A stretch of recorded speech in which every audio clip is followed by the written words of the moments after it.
consider number ambazo kidogo ameweza kuziregister kwenye Belgium Pro ama Premier League kutoka kwenye timu yake ya Club Brugge, miongoni mwa mchezaji ambaye uwiano wa takwimu unaonesha kabisa kwamba kama huyu mchezaji anaweza akaja kwenye kikosi cha Arsenal the Gunners, kuna kitu anaweza akacontribute. Mechi 36 ambazo amecheza, zaidi ya magoli ameyafunga 17.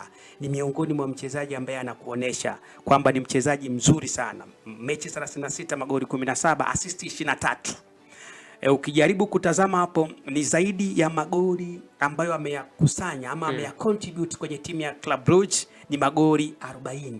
Messi si mchezaji wa kawaida huyu ambaye ukijaribu kutazama anakuja kuungana na timu sasa na Bukayo Saka na bahati nzuri Arsenal the Gunners imekuwa ni timu ambayo ina register player kwa kutazama age factor, umri wa mchezaji, ana umri wa miaka mingapi, lakini pia huyu mchezaji anaweza akawa ni bora kwa kiwango gani kwa maisha ya baadaye. Ukijaribu kumtazama ni kijana wa mwaka 2002, vijana wa mwaka 2002, miaka 24, bado kijana mdogo kabisa ambaye ni forward, anaweza akawa injected kwenye right ama left ama eneo la center na akaperform kwenye ubora mkubwa, lakini hasa anapotokea pembeni kulia amekuwa ni mchezaji ambaye ni mzuri zaidi. Kwa hiyo kwa namba hizi ukiangalia Arsenal the Gunners ambao msimu uliopita walikuwa machampioni, eneo la defense wamekuwa na defense bora sana, solidity in defense, kwa sababu ukimwangalia Magalhaes, William Saliba wametengeneza ubora mkubwa. Eneo la katikati la upande wa Arsenal bado limekuwa bora kwa sababu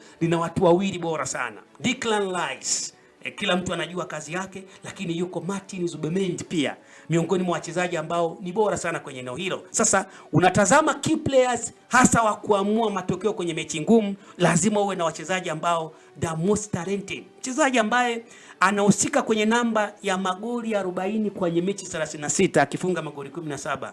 What a player.